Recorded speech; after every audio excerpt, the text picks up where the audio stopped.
Welcome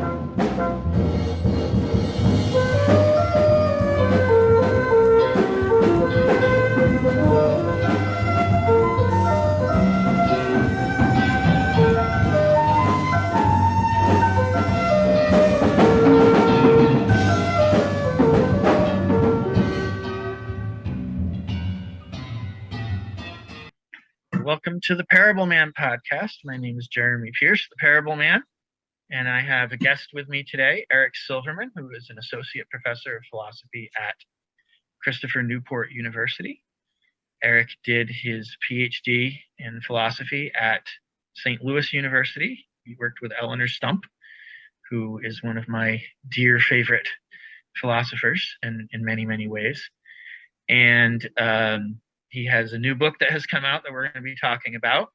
It's an anthology of essays by professional philosophers about the virtue of chastity.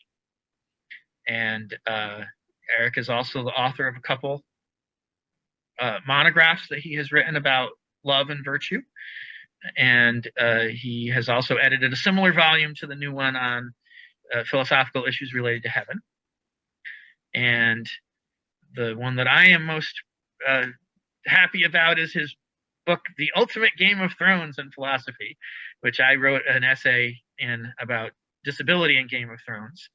And that one, unlike these other ones, is a more popular level work that is affordable. And some of the others might be affordable, but it's easy to read and much more intended for a popular level. It's intended for fans of the show who are interested in philosophical questions raised by the show rather than in academic work. But there's a lot of good philosophy in there. So it was a lot of fun to do, and your essay in there is excellent, Jeremy. Thank you. We're going to talk today about the new book that just came out called The Virtue of Chastity. Is that the name of it? It's called Sexual Ethics in a Secular Age. Is there still a virtue of chastity? Right. Okay. It just came out with Routledge Press, both in hardcover and in ebook. For any of your casual watchers who don't have a big book budget, I strongly recommend the ebook rather than the hardcover. Because it's much less expensive. Yes, it's merely an arm rather than an arm and both legs. One thing I want to start out talking about is why you thought this was a book worth producing. How did you come to this idea, and why did it seem like something worth doing? Yeah, well, thanks, Jeremy. It's funny. This book literally is the result of a casual conversation I had at a conference. We were at a Mexican restaurant, and there was a small group of us. Greg Gansel, our mutual friend, was a big part of this conversation, and our topic was, well, what should people be writing about and thinking about that nobody is writing about and thinking about? And when the conversation got to me, I'm like, well, I work in virtue ethics, and chastity is mentioned in all of these ancient Greek thinkers. He's mentioned in these modern Enlightenment thinkers. Why in the world is it not even mentioned in most discussions of virtue ethics today? And I'm like, somebody should be writing about that. And then, of course, the light bulb went on. And when you stumble upon a topic like that, this is an opportunity. That means, well, gee, maybe I could be the guy writing about that, or at least editing the book where a bunch of people are writing about that. So I, over the next couple of years, came up with the idea of let's get a range of viewpoints together on sort of contemporary secular attitudes towards chastity, the virtue of chastity. And the book has a wide range of views represented, everything from Alan Goldman's view, which is virtually that everything consensual is acceptable and that there's no special sexual virtues, to Alex Proust's view, where he argues that there is sort of a prima facie reason to doubt the permissibility of any sexual action outside of sort of reproductively oriented acts within marriage. So we've got both extremes represented in the book, and in a wide range in between, and it's which makes for a great conversation. And all of the arguments in the book are secular. Well, that's right. That's right. Including Proust. Oh, yes, yes. Proust gets to that argument, mainly drawing upon Immanuel Kant. But yeah, so I thought it was important to discuss this on a secular basis, because really, since the sexual revolution, the attitude has been that abstinence or chastity was kind of a religious thing, and this is different from the historical view, where there's a wide variety of cultures, from sort of ancient Stoicism to early Anglo-European Enlightenment thinkers to Confucianism, where chastity is a secular virtue that's needed, and no religious arguments necessary, or perhaps even no religious arguments welcome. I mean, it was just thought, well, of course, you need a stable society. You need personal temperance and self-control. Why would you give your appetites sort of free reign over yourself? These are some of the traditional secular views that can be encountered. And of course, there's some traditional secular views that are not so interested in chastity. But yeah, I was surprised to see just how broad the interest in chastity has been.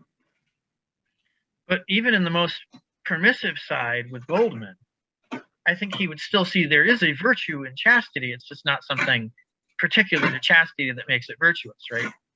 Well, yes and no. I mean, so yeah, yes. First, he has a couple of points on chastity. One is that there's nothing special about the applying ethics to sex. So there's not a special sexual virtue, right? But he does say some sort of minimally restrictive things about, you don't want to be addicted to things, you don't want to run roughshod over issues of consent, these sorts of things. But still, you get sort of the broad idea that, as his original famous paper goes, this is just plain sex, and we shouldn't make much of a moral deal over it. Right. But he does have, I think, worries about when consent is present, right? Sure. There are times when it feels like on the surface there's consent, but there isn't actually consent, or it's undermined in some way. And that can do a lot of work. I mean, surely it can, and I think our society. I think Professor Goldman is sort of representative of our larger secular society on this issue, where back in the 60s and 70s, it just felt free love, anything goes. Let's get rid of all these old, outdated rules. And it turns out that when anything goes, a lot of bad things end up happening, and you need to sort of rediscover some of these concepts. And it turns out consent isn't just no means no, but there's all sorts of relational power dynamics you need to be aware of. There's all sorts of explicit versus implicit consent, and it's just there's a lot more to be examined. So this is why, for example, there was a time, it's hard to believe, that professor and student relationships were widely considered to be at least mostly acceptable. And in the past 20, 30 years, we realized that's nowhere near an equal power dynamic. That's not a healthy relationship between equals. And that sort of model's been extended throughout many of the workplace relationships. You don't want an unequal relationship that seems to endanger the notion of consent. They're very reluctant to want to do things like that. And one of the most popular actors who played a role on Doctor Who has now been banned from some performance that he was going to be in because he pulled his pants down at some meeting. Well, I mean, it's certainly good to, as a joke. I mean, he thought it was funny. He thought it was funny. Well, I mean, I think the comedians have been warning us for a while that these restrictive attitudes are very bad for comedy, and they might be, but still, it's probably good that everyone feels a strong sense of taboo of maybe we shouldn't just go off and do crass, offensive sexual things and just try to pass it off as a joke, or even intended as a joke. I mean, we want to have a society that's not hostile towards towards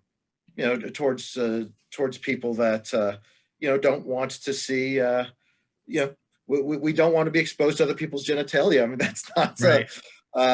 that's not a crazy conservative position. I mean, basically, we tore down all the old rules about sexuality, and now we found out anything goes doesn't work very well, and we need to start, recovering certain principles, which was kind of the idea behind my book. The idea was, are there at least some aspects of these traditional attitudes towards sexuality that ought to be resurrected? Now, clearly, the consent piece was already out there, and both in the narrow and the broader sense. Another piece that I think gets understated is the traditional value given to temperance.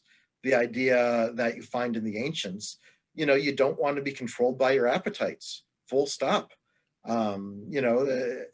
It's probably more extreme with appetite towards food. I mean, gluttony is probably the deadliest of the vices. I mean, we have people who die, in a measurable way younger because they don't, can't reel in their excesses of their appetites. But this also goes for sexuality. I mean, to be under control of our impulses isn't a great thing, and it can result in injustice as well, or it can just be really unhealthy for ourselves. And temperance or self-control or moderation is one of the four cardinal virtues of the ancient Greeks. It's Well, that's right. Whenever their go-to cases of virtues, that's always one of them.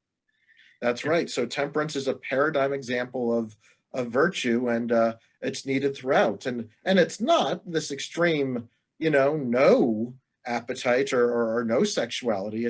But you want to be under control. You don't want to be under its control. And I think since Freud, there's been this idea out there in both society and the academy that people just can't help their sexual impulses, and it might be true in a certain sense. One can't simply think to oneself, stop being attracted to this person or that person, but there's surely degrees to which one can develop broad self-control.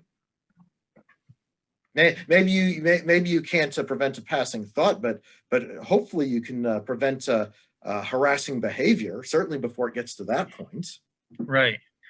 So you've got this interesting, you're going to find some of the ancient Greeks that do have the more absolute kind of view. Epicurus, for example, sure, who really didn't see any value whatsoever in even anything romantic, never mind sexual. He that just gets in the way of his pain management strategies, because that's really what all life is about for him. There are no positive goods. Pleasure's not good. It's just neutral. Yeah, I think the quote I have from Epicurus was,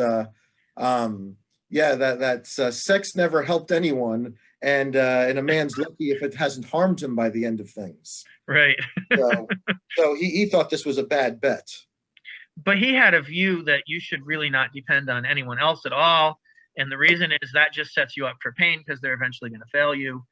And so live a quiet life by yourself in the countryside and don't depend on anyone, which of course is not what he did. He lived in the city and he had people over his house all the time so he could talk to them about Epicureanism. So he didn't even follow his own advice.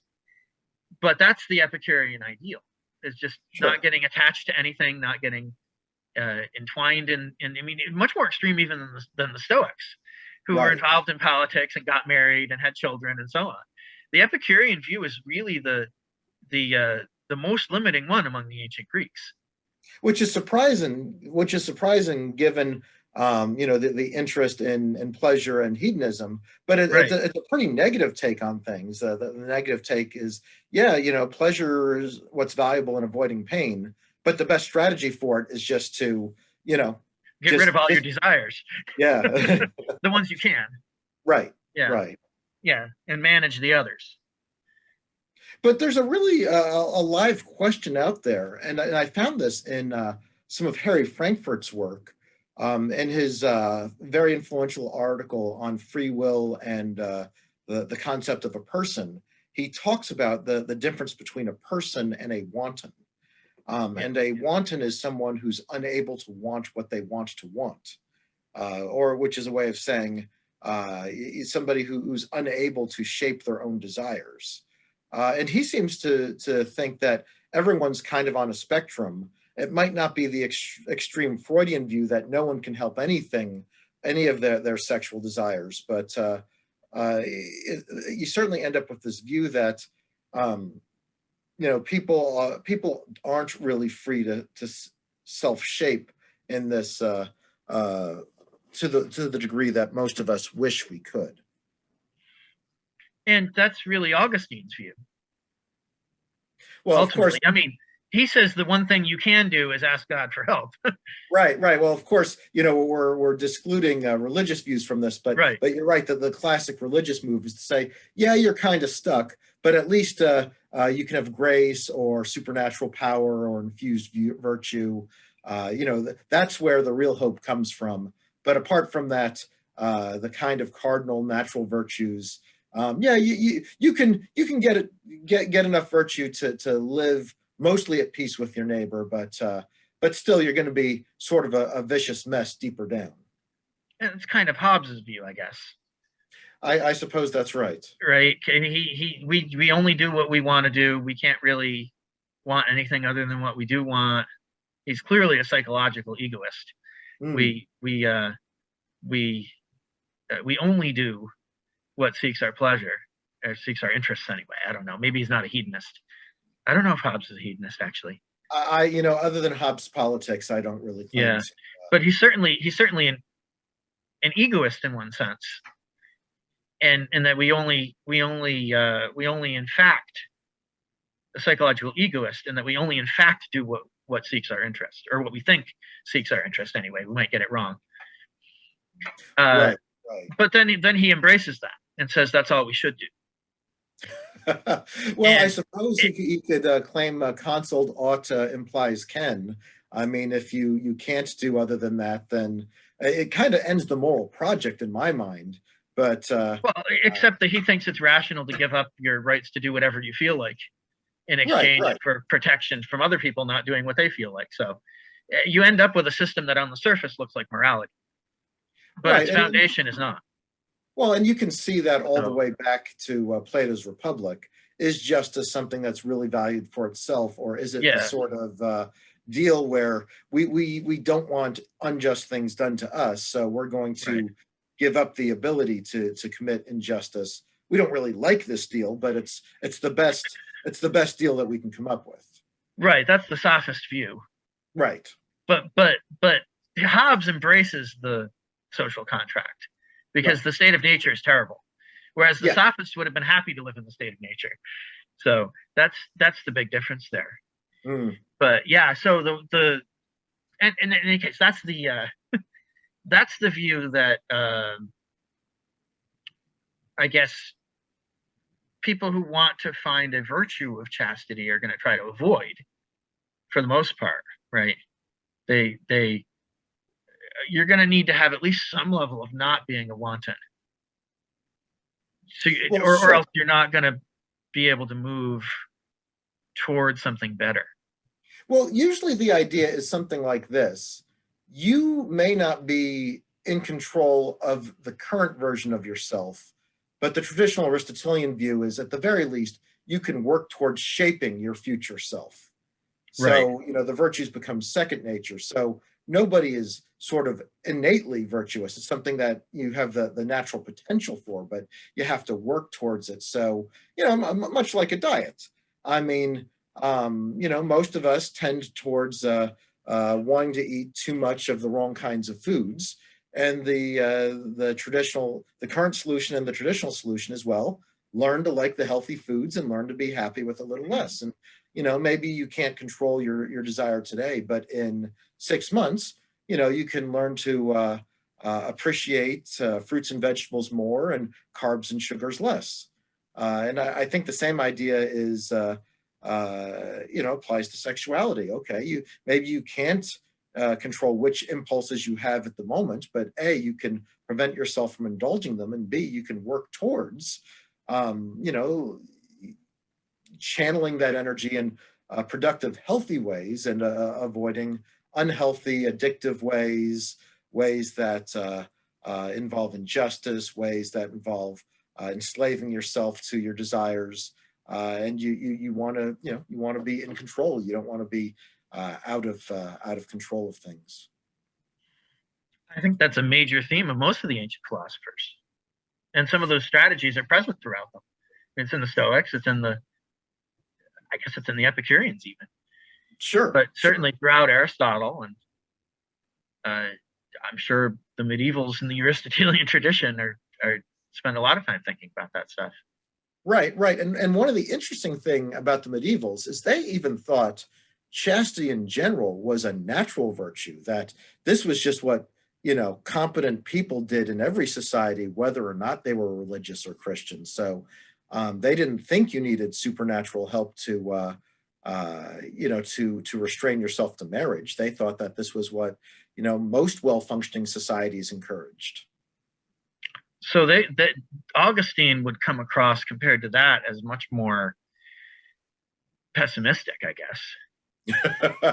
Well, Augustine in his Confessions is very open about having been enslaved to his sexual impulses in his pre-Christian days, and thought very badly of it. So he thought that he wasn't particularly virtuous, even in that most basic sense, in his pre-Christian days.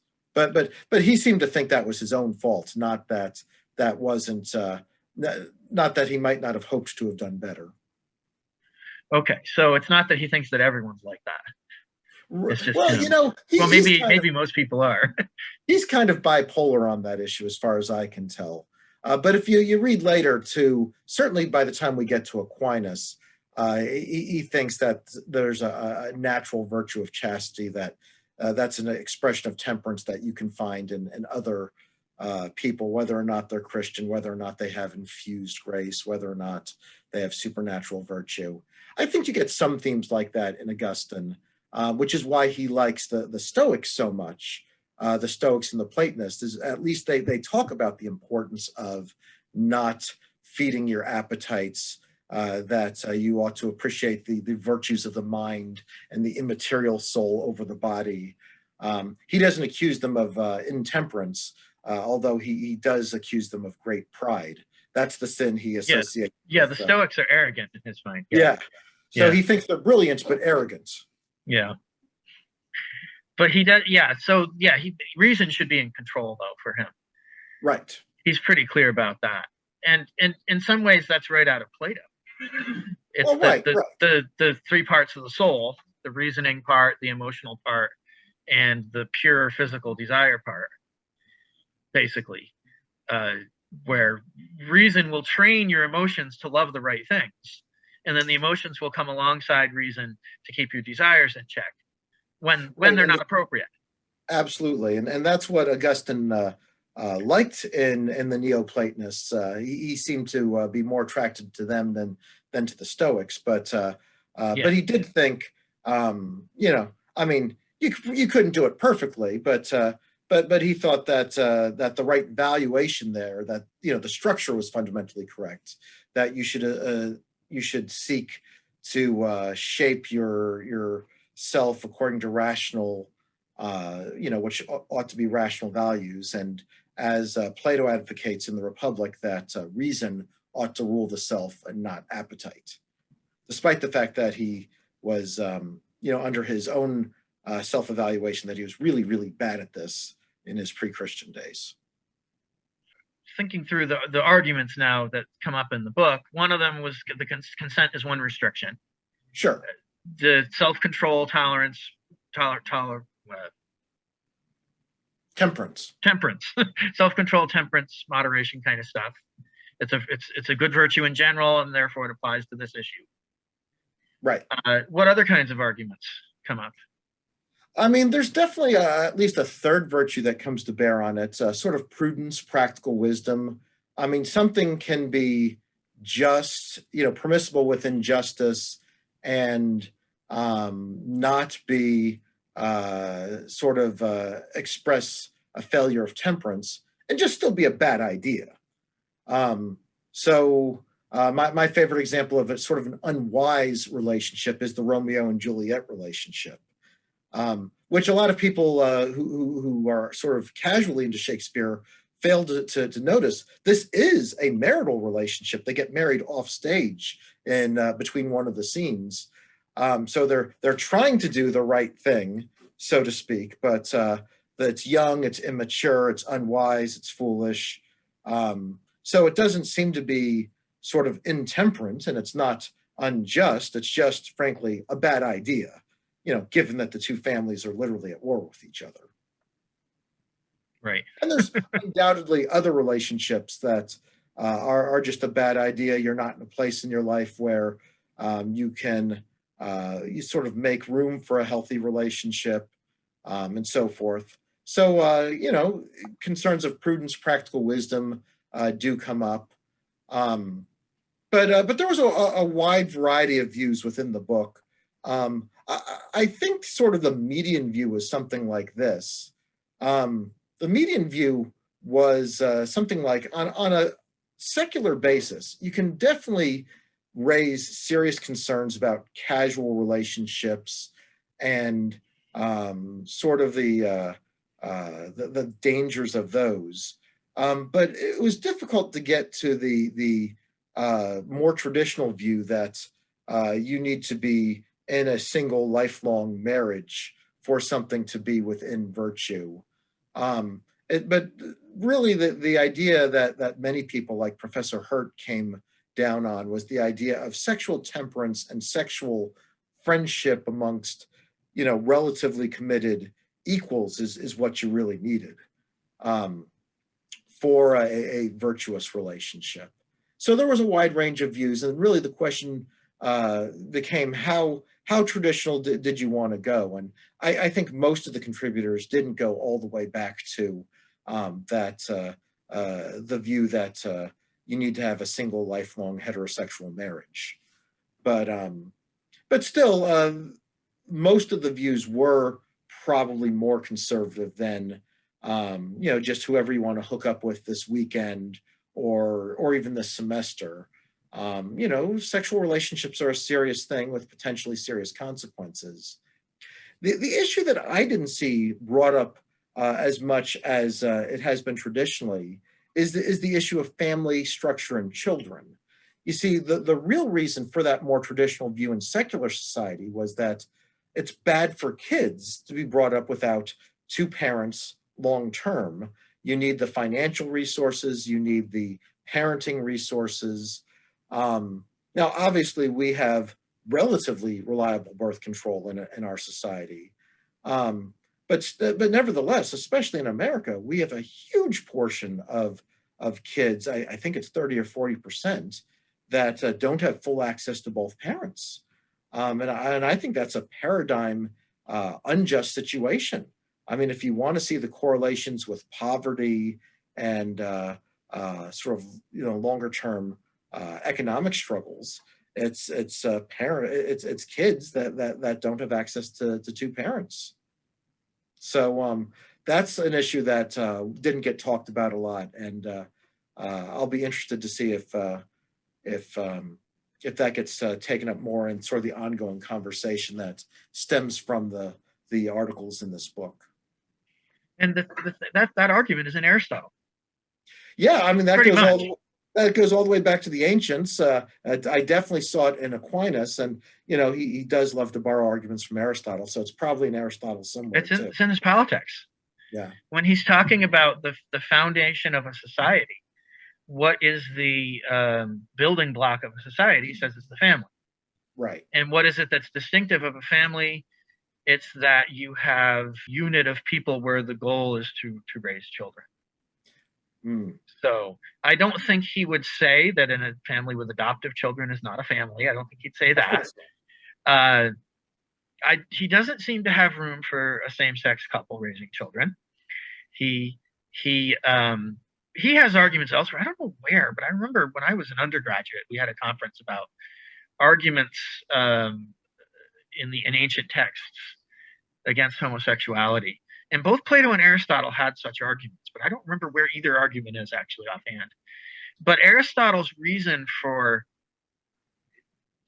distaste for that was not about family structure. It wasn't about you needing a man, you needing a woman to raise children. It was that it had to do with the virtuous traits involved with taking an active and passive role. Hmm. In other words, you have a penetrator and a penetrated. And he thought that it was unfitting for men to be penetrated. Yeah, I mean that is So, a common stereotype in several yeah, cultures that it was unmanly. yeah, yeah. And I think Plato had a similar argument. Yeah, So, I thought his was more about family structure. well, In maybe any he does case, have that too. yeah, in any case, nobody really picked up that thread in our conference in the book that came from it. Um, but But yeah, I but mean, but you don't see that argument in the medieval philosophers who talk about that question, do you? I don't recall it I don't there. think that's their concern at all. The natural law arguments of Aquinas are entirely about needing reproduction as an intent, right? Hmm. I mean, those are the ones So, I'm more familiar with. Yes. and Aristotle never gives an argument like that. So it's yeah, to my knowledge, you don't get. I mean, and I will say both of those are secular arguments. True. They're often natural law arguments are often misrepresented as religious. They're just people claim it's religious without any. They don't give any reason why. But because Aquinas is religious, it's religious.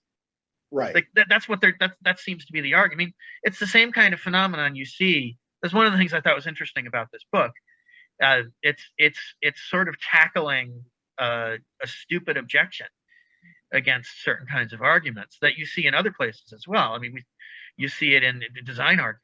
People are calling them religion and saying you can't teach those in a science class. Well, the reason if you're not going to teach them in a science class, the reason is because it's not a science argument. It's a philosophy argument. It's a Right. philosophical argument, not a scientific one. If that's the reason you're not going to teach it, that should be it. It's not because it's religious. It's not religious. Well, right. I Just because mean, it has a conclusion that religious people agree with doesn't mean the argument is religious, because it's not on the basis of religious concerns.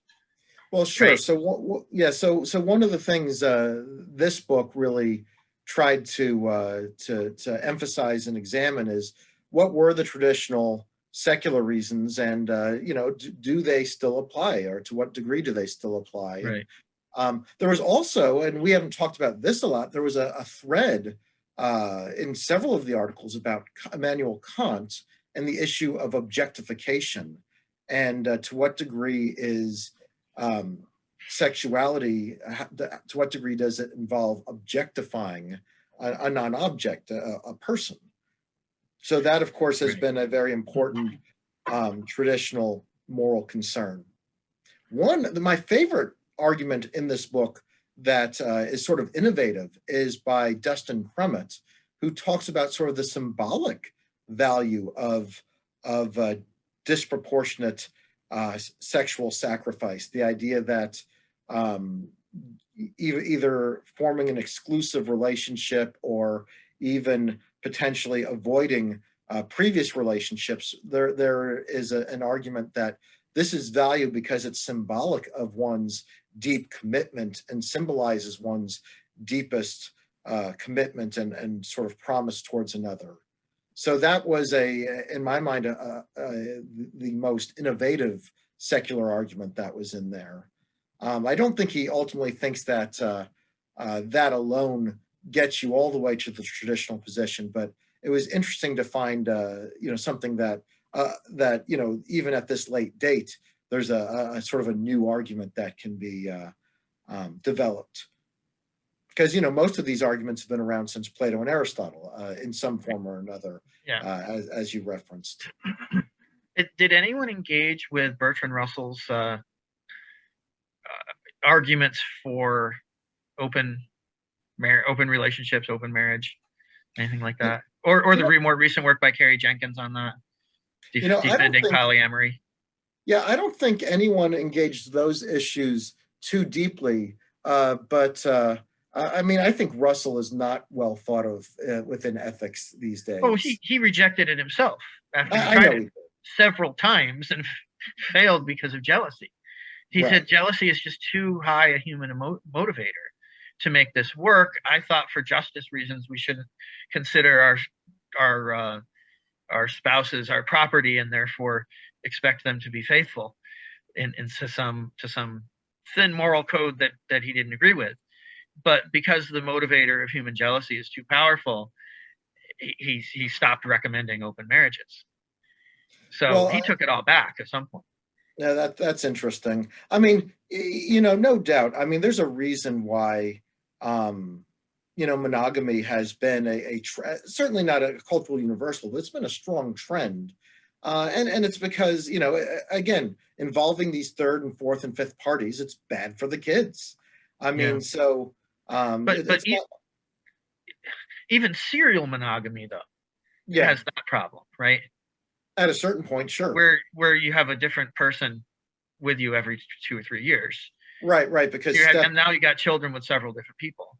right, because step parents are much less committed to your kids and more likely to abuse them. Statistically speaking, I like my step parents. I have nothing against this, but statistically, there is an increase in danger and a decrease in commitment. Yeah, Um, I mean, again, I suppose that's the point of those natural law arguments. but this sort of argument has to be a prima facie argument, though. It has to be Of course. it comes in degrees and that kind of thing, because there's a huge difference between someone who gets divorced when their children are teenagers and gets remarried soon afterward, and then that's it.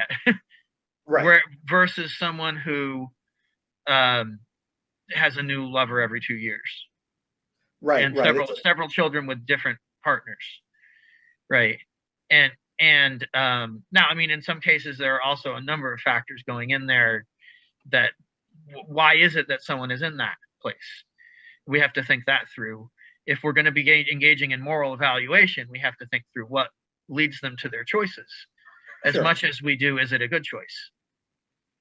But I mean, Well, I have a friend who has ended relationships several times because they were bad for her, but that then had consequences on her children. right. So how do you balance that out? That's an open question. If you're going to give a secular argument here, you're going to have to think through these sorts of things as either prima facie duties, where they might be outweighed by other considerations, or if you're thinking in the virtue way, and it seems like the most of the contributors to this book are in the virtue tradition. Well, that was There's a part of lot the of goal. virtues, and you have to sort out which ones you're going to focus on, right? None of them are absolutes, right? Well, Or sure. I very mean, few of them, we're maybe. not talking about these deontological, unbreakable principles, at least in general. But we were left with, um, you know, one of the things I took away from this whole project is that the sort of extreme individualism our culture approaches these relationships with, it seems to be part of what's wrong with our current model of relationships. Just because, as you've already mentioned, um, there's children involved, there's greater family issues, there's greater social structure issues. Um, to think that you getting sexually involved with someone doesn't affect anyone but the two of you, that just seems like an inaccurate way to represent the relationship. It seems to have, surely once we have children involved, it certainly affects them, and it probably affects other people more broadly. Um, so yeah, so I'm kind of asking myself more questions about that right now. I mean, is individualism just a failed paradigm? But so yeah, so maybe that'll be the next follow. topic. As you may know, I've got another conference coming up next year. I'm doing a conference on virtuous and vicious expressions of partiality, of sort of favoritism, unequal treatment within different kinds of relationships. Right. And that's going to, I'm still thinking about family structure in part. I think one of the current trends towards flattening all relationships, like we're supposed to treat everyone equal, including our own children, to treat them no better than we treat anybody else. That seems like, again, another flawed paradigm that comes from this sort of individualism. So I'm still thinking about a lot of these issues. Well, I haven't come to overarching conclusions. I'm not sure it has to come from individualism, because utilitarianism is not very individualistic. But that utilitarianism would go that way, right? Where you're just trying to do as much good for as many people as possible, and if it happens to be your kid that suffers because of it, so much for that, right? Sure. I mean, that is one of the paradigms that pushes it. Although I think even a moderately competent utilitarian is going to immediately realize I can't do good equally for everyone. Right. There's got to be something valuable about certain sorts of structures. But yeah, if the math works out badly for your own children on occasion, you do need to be able to, you need to be willing to shortchange your own children from time to time. The danger gets when you start to realize on these sort of Peter Singer sort of paradigms where I need to send 90% of my efforts overseas to help developing nations and not save very much for myself or for my kids. There's a certain point where that really does get intrusive on what most people want to say is appropriate for your own family. Right. And I mean, even he has some room for saying, well, you need to take a break. You can't work so hard that you're getting yourself too tired out, spending your resources so that you don't have anything left to and so on. Even he allows for some of that. Sure. But probably not enough. Well, I mean, frankly, it depends on which article you're reading. I mean, I'm pretty sure he says that there's at least one place where he says we have to give away enough of our stuff until, we're at the marginal level of utility. Yeah. But in practice, that's very, very hard to do unless you have those sort of extreme stoic impulses. Right, which maybe he has, but who knows? I don't know what his lifestyle is like. I know he doesn't have an expensive home or anything like that. But in his case, it's worse because he includes all animals. Right. Which I don't know how you can do because there's so many other species. I don't know how humans could even keep existing. Like, we should kill ourselves, all of us, if his view is right. Because our very existence by necessity is harming all the other animals, it seems, if by his standards. Well, so, I'm sure he would resist that conclusion. He would say that of course he does. Use our cleverness to change the, we need to invent new technologies, green technologies and such. But I think he would say we need to substantially change the way we interact with all sorts of things. But at the end of the day, I think it's a very thin view of what is morally relevant, just pleasurable and painful mental states. I think, utilitarianism is an absolutist view. People don't realize. Actually, I'm wrong. He's not a hedonist utilitarian. He's a preference, right? Right. He's a preference utilitarian. But but animals, but it still boils down to brain states. Right. But utilitarianism is an absolutist view. People don't realize that often. It has one absolute. Sure. Maximizing as much good and minimizing as much bad as you can.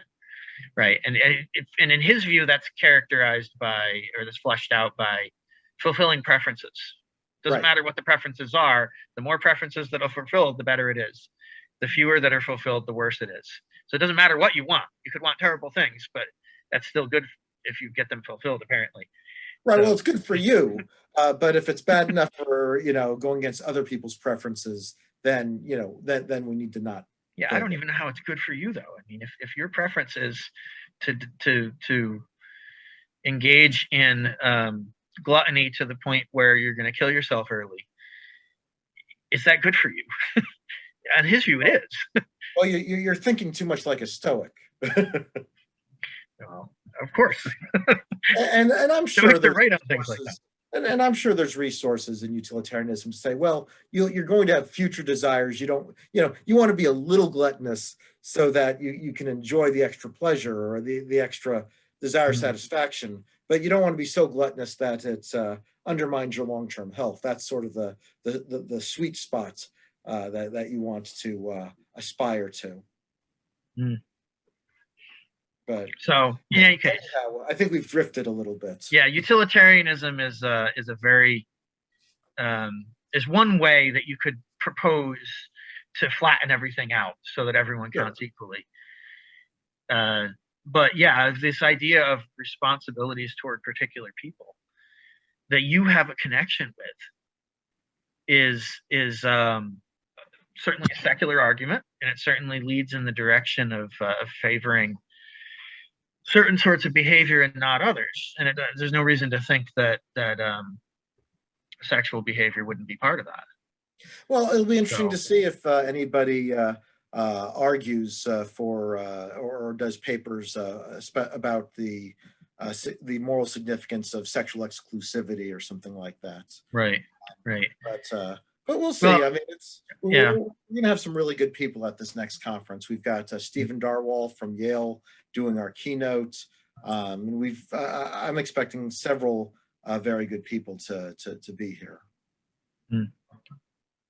So I wanted to come back to the Kantian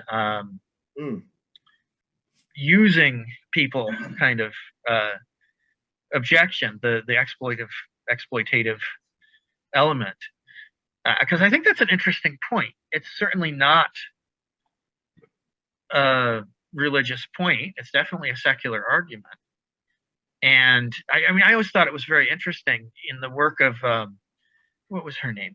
Catherine McKinnon, who argued in the 80s famously that marital sex is wrong because it's always wrong. I mean, it's an absolute. It's always wrong because it's taking advantage of a power relationship between men and women. And so she argued that women should never give themselves into such relationships. But she applied a similar argument to pornography and was arguing in the 80s that pornography is always wrong because it always takes advantage of power relationships in cases of women. Right. Well, I mean, regardless of whether it's consensual. I mean, and that's easy to see. I mean, the way people tend to interact, or maybe it's of necessity to interact, the way one interacts with pornography is completely opposed to interacting with somebody as a person. Right. I mean, this is, this is by definition to not interact with that person as if they are a person. They're just a satisfier of desires in the shallowest way possible. So yeah, I mean, that is one of the traditional arguments against pornography. And there's a very interesting chapter on pornography in my book about a lot of the sociological effects of pornography. So it was, seems to be an issue that's still worth talking about. Yeah. Now, of course, I'm a lot less sympathetic to say that all sex is necessarily treating another as a means. That being said, that actually seems to be an argument that Immanuel Kant himself would have considered. He did seem to think that all sex was, if not immoral, at least potentially problematic, that the sexual desire is to treat one as a means, and that at least within marriage, there was the potential for a sort of mutual relationship that at least gave some layer of protection to make it such that it wasn't just using one another. But still, I don't know how that prevents the individual instance of being an instance of being completely egoistic in one's desire. Now, there was this treatment by Nagel, Thomas Nagel, a few decades ago I think it was some chapter in some book that he released on a relatively popular level. We had a chapter on different, which one was on death and things like that. And he had one on sexual perversion, where I think it's a simplistic account of perversion. He's giving one way of something being perverse, but he defines a sexual perversion as anything that departs from the following model. The model is your desire for someone else is not just desire to get something from them, but a desire to please them. So you're treating them as an end in themselves. That's compatible with also having a desire to get something out of them. Yeah. But it's they both could be present. But if the desire to seek them as an end is not present, right, then it's a perversion.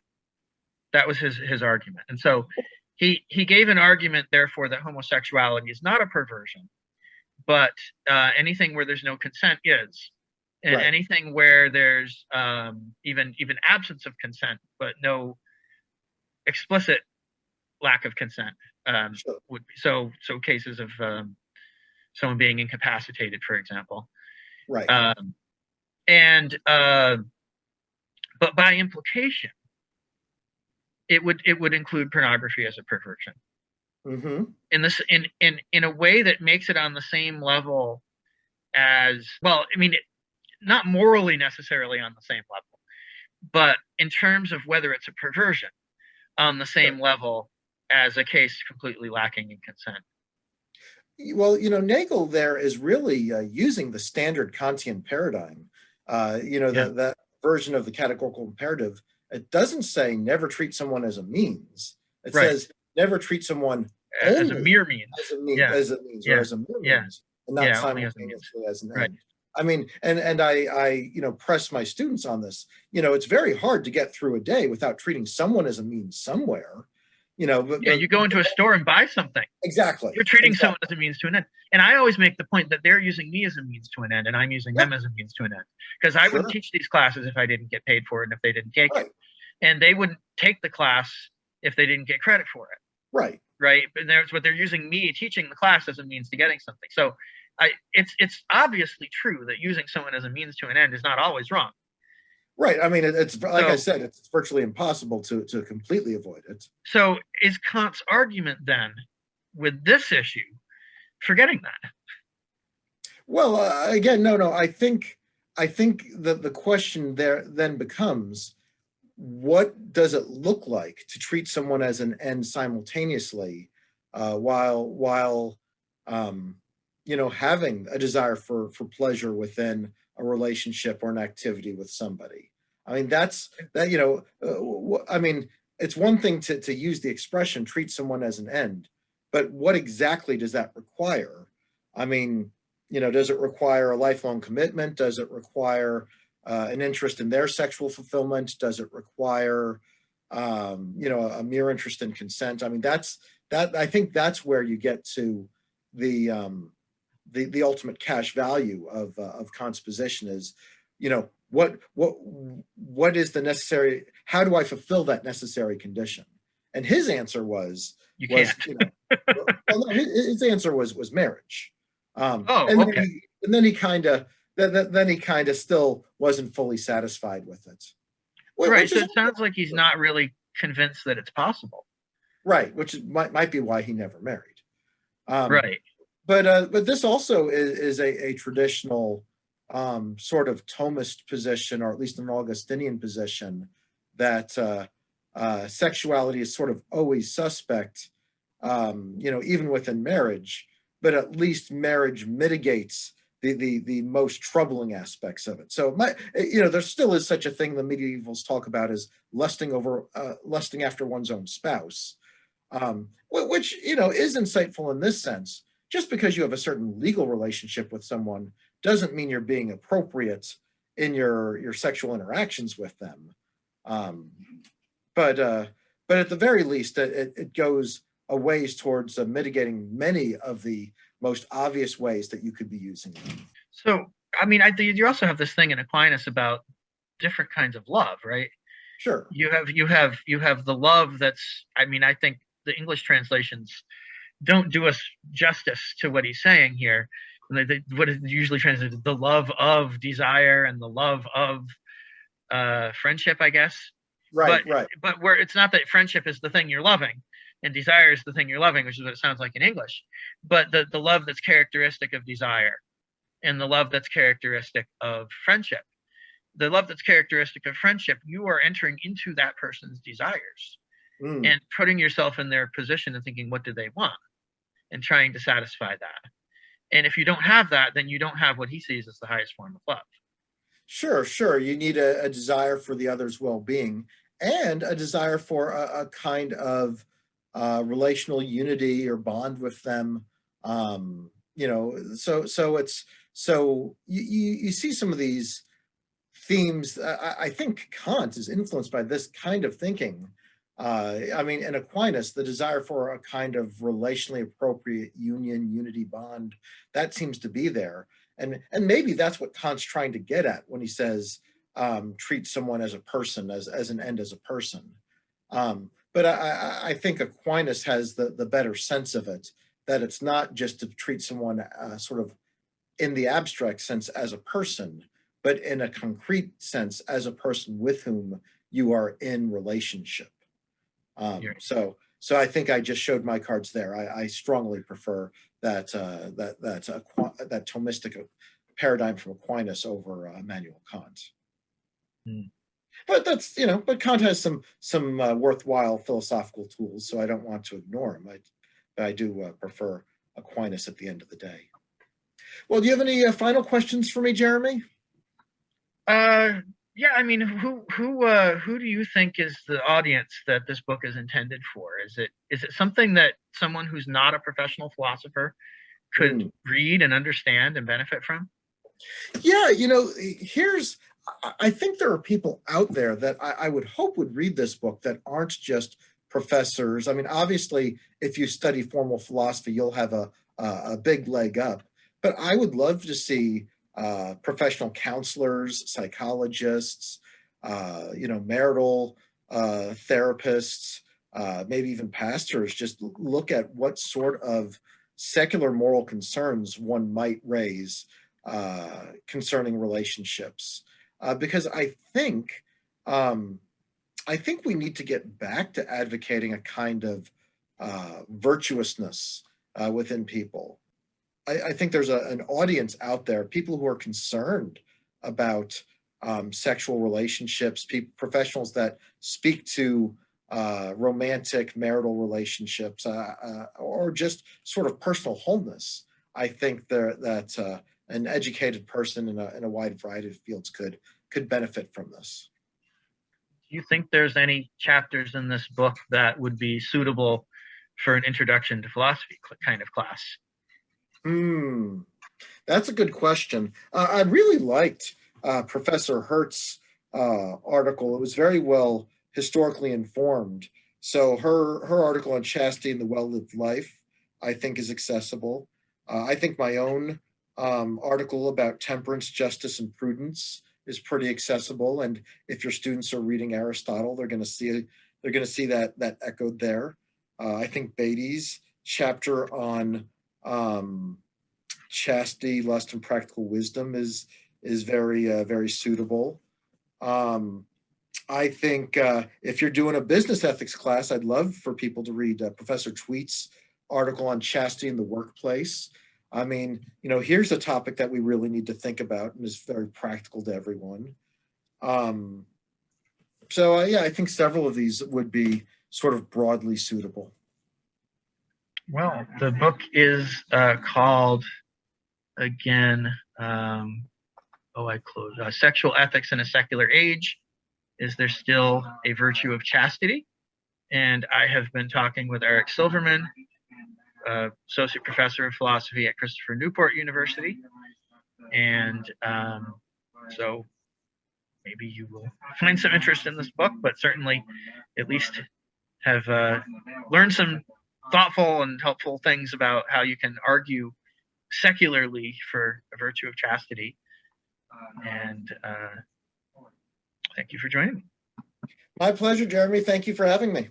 I very much enjoyed the conversation. So maybe we can find something else to talk about in the future and have you back. Well, if you ever want to talk about those old Game of Thrones issues, I'm sure we. That might be an interesting thing. So, yeah, that'd be fun. All right, good.